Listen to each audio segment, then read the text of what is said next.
Hello and welcome to English for Beginners class. Today's lesson is about school subjects.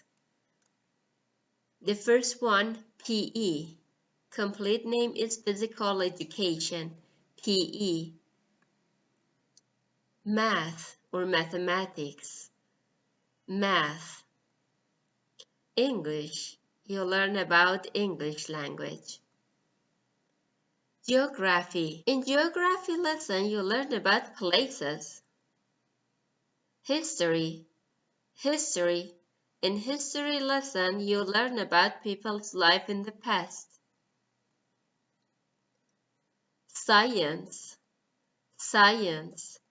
Science has three branches. The first one, chemistry. Chemistry. The second one, physics. Physics. And the third one, biology. Biology. Chemistry. Chemistry. The scientific study of basic characteristics of substances and the ways in which they react or combine.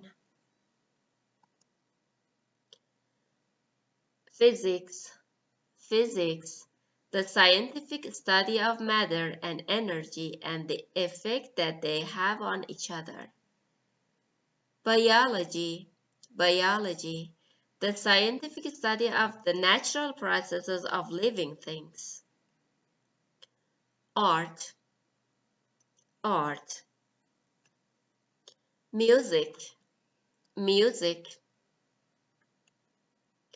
Computer. Computer or IT. IT is information technology.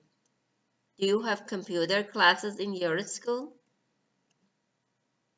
This is the end of the lesson.